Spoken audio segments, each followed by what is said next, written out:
Mar-a-Lago, Donald Trump's private estate, is where the eyes of the world are turning to today as Volodymyr Zelensky began his meeting with the U.S. president on location at 7:30 p.m. CET. Ukrainian president will present his 20-point revised peace plan. What will come out of this meeting, and could the fate of the war be decided before the new year? To discuss this, Bohdan, Nahaylo, editor-in-chief of the Kyiv Post, joins me on the program tonight. Good evening. Thank you so much for joining. What a day. Good evening. So, can I just add before you ask your question that Brigitte Bardot supported the first animal protection shelter in Kyiv, and she supported Ukraine in 2022 when Russia launched its invasion of Ukraine, and in 2014 she also 2012, I think, she wrote a letter to President Yanukovych, expressing her concern about the way he was running things. So, she's a film star, but she has a good name in Ukraine. Thank you so much for this memento. Definitely an important day, not only in the world of politics. So let's jump into the most recent. Let's take a look at some of the quotes that were said during the presser right before the meeting started, when we saw President Trump and President Zelensky on the doorstep of Mar-a-Lago. Putin is very serious about peace. That's what Donald Trump said. Do you think that after the conversations that were held, there is a possibility that this is true, or is Putin playing Trump as he did the West? We've heard from Putin the last month reiterating what he's been saying for years, that he wants all or nothing, that give me everything I want, or I won't sue for peace.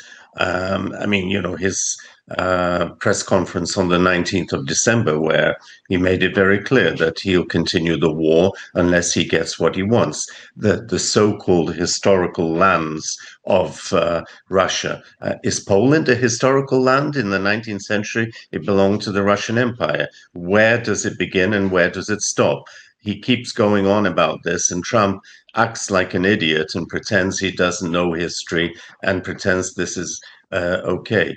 I mean, what struck me today when I watched this meeting in Florida is the moral equivocation that Trump excels in. He equates Ukraine with Russia. A journalist asks him tonight, what about the bombings over Christmas, the very heavy bombings on Kyiv and other cities? What does this signify? Is Russia interested in peace? And he says, well, Ukraine is doing the same. Aren't they bombing Russia? I've heard that there have been attacks, so I will maybe discuss with Zelensky who's behind it.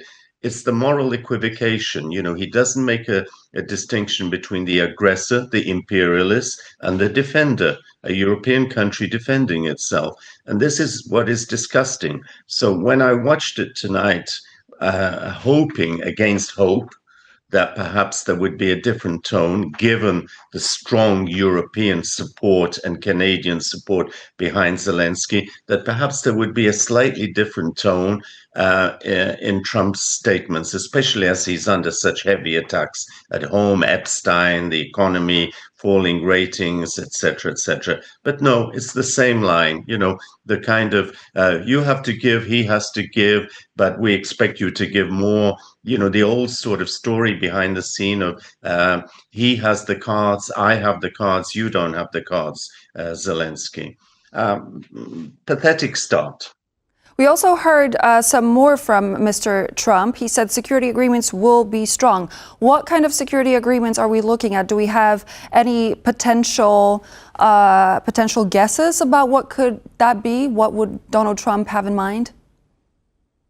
I think it's all words at this stage. The only sure security guarantees are coming from Europe, as long as the Americans play along. The Europeans, with Germany and France, Poland, and others in the lead, they're prepared to sort of put their money and weapons where their mouth is. Trump is saying this, and I don't think he really means it unless Ukraine makes major concessions, that is, gives away a third of Ukraine and the Zaporizhzhia AS to joint control by Russians, Americans, and Ukrainians on Ukrainian territory. I mean, what he's saying is basically, yeah, we're willing to give you support, but you cave in to Russia's demands and to what I've already negotiated or what Putin would like from me. Note the bottom line that is coming out more and more from Trump and Witkoff and the like. There's prosperity in store for Ukraine. You make the right deal, and this is going to be really good for your future economically, meaning it's going to be good for America. Europe's going to pay. We're going to get the dividends in America, which we'll share with Russia.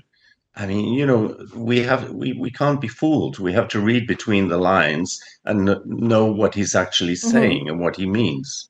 We have to read between the lines, and this is exactly what we're talking on the program. But we have not only heard from President Trump, we also heard after the talk, which according to the Kremlin took about an hour between Vladimir Putin and Donald Trump. We've heard from Kremlin foreign policy aide Ushakov, who said Putin and Trump think Ukraine needs to make a decision on Donbass without delay. Does this mean that the decision between Washington and the Kremlin was already made when it comes to what happens to Donbass, and now Ukraine will be pushed to either reject it and continue fighting without the U.S. support? How are we supposed to read into this statement?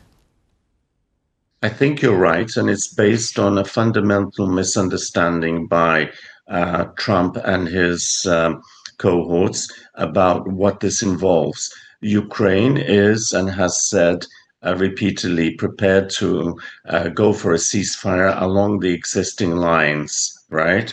But Russia is pressing for Ukrainian unilateral evacuation from all of the Donbass region, which means all the defensive lines that Ukraine has built up in the last 3 or 4 years. They're very strong defensive lines, which the Russians haven't been able to penetrate, which would mean, leaving Ukraine open again to another attack in a year or 2 or 3 from Russia once Europe has got fed up and America has turned away from Ukraine. So Ukrainians are not stupid. They don't want to agree to this. And Trump is pretending that this is just an issue of, well, they've got it, they keep hold of it. But it's not just what they've got, the Russians. It's the additional territory where the defensive lines are now.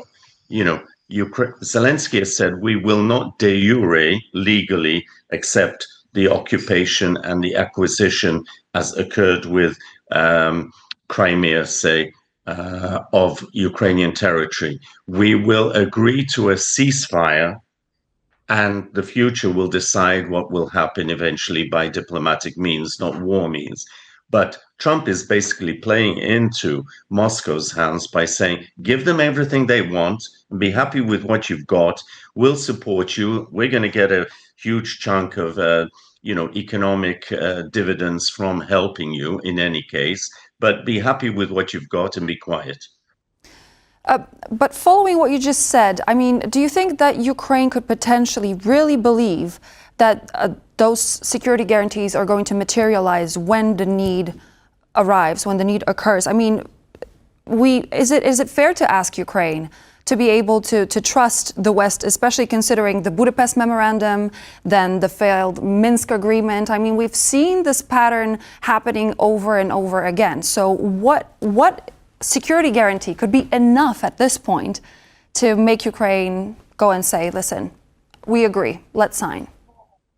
Look, to put it crudely, not diplomatically, if there is full-hearted support from Europe, from the countries that matter in terms of diplomatic, financial, and military clout, that probably is enough.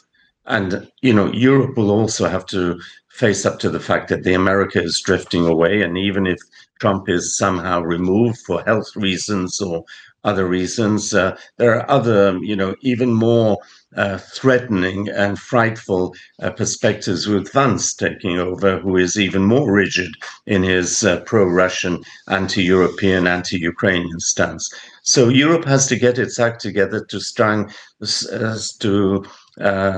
strong. And what is encouraging about this meeting in Florida is that Zelensky has gone with full support from Europe and Canada in going into these discussions with Trump. Trump is aware of this. He knows he wants to be the only player. I'm the only one who decides, as he thinks.